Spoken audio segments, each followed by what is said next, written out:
انسان آنکھ کھولتا ہے اسے شعور نہیں ہوتا، لیکن وہ مسائل میں گھرا ہوا ہوتا ہے۔ اس کے مسائل کو سمجھنے کے لیے دوسرے بیٹھے ہوتے، اس کو بھوک لگی ہے، یہ بیمار ہو گیا ہے، وہ صرف اپنا مسئلہ اس وقت رو کے بیان کرتا ہے۔ اسے بھوک لگی وہ روتا ہے، اسے درد ہو وہ روتا ہے، اسے کوئی تکلیف پہنچے وہ روتا ہے۔ اس کے سوا اس کی اور کوئی یہ بچوں کی عالمی انٹرنیشنل زبان ہے، پوری دنیا میں ایک۔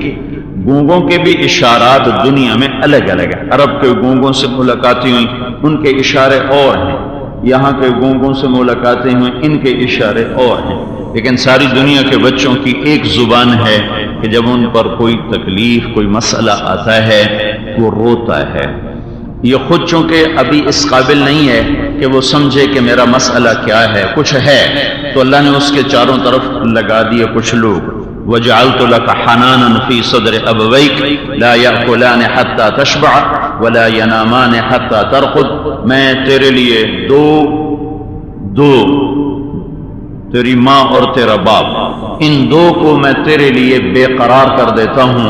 تو نہ کھائے وہ کھاتے نہیں، تو نہ سوئے وہ سوتے نہیں۔ کبھی ڈاکٹر کے پاس لے جا رہے، کبھی تعویذ والے کے پاس لے جا رہے، کبھی حکیم کے پاس لے جا رہے، کبھی ہسپتال میں لے جا رہے، کبھی اس کے لیے بازار سے کپڑے لینے جا رہے، کبھی دودھ خریدنے جا رہے ہیں۔ وہ رات کو رویا ہے تو ایک دم دونوں گھبرا کے اٹھ کے بیٹھ رہے، انہیں اپنی بے خوابی اپنی نیند کی کمی کی پرواہ کوئی نہیں ہے۔ سخت بھوک میں کھانا کھانے بیٹھی ہے ماں اور بچہ روتا ہے تو وہ روٹی بھی چھوڑتی ہے، پانی بھی چھوڑتی ہے، تیزی سے اٹھتی ہے اور جا کر وہ بچے کو سنبھالتی ہے، اور آخری سانس تک اس کے مسائل باقی ہوتے ہیں، وہ انہیں ختم نہیں کر پاتا کہ خود اس کی زندگی کی شام ہو جاتی ہے۔ وہ اس امت کی طرح عمر لے کر آئے کہ میرے نبی نے کہا میری امت کی عمر 60-70 سال، کچھ اس سے آگے جائیں گے، یا وہ پہلی قوم عاد جیسی قوم کی عمر لے کر آئے کہ 300 سال میں جا کر ان کی جوانی مکمل ہوتی تھی، جیسے ہمارا 30 سال میں جوانی 40 سال میں جوانی مکمل ہوتی ہے، ان کی جوانی 300 سال میں مکمل ہوتی تھی۔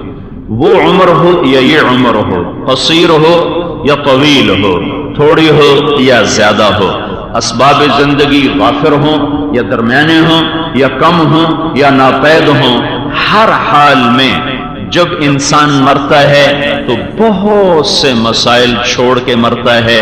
جب وہ آتا ہے تو اپنے ساتھ مسائل کا انبار لاتا ہے، پھر جو پروان چڑھتا ہے ان میں بڑھوتری ہوتی، وہ بڑھتے جاتے ہیں، وہ بڑھتے جاتے ہیں، وہ بڑھتے جاتے ہیں، اور موت پر وہ بے شمار حسرتیں اپنے سینوں میں لیے ہوئے جا کے قبر میں سوتا ہے، وہ غریب ہو یا وہ مالدار ہو۔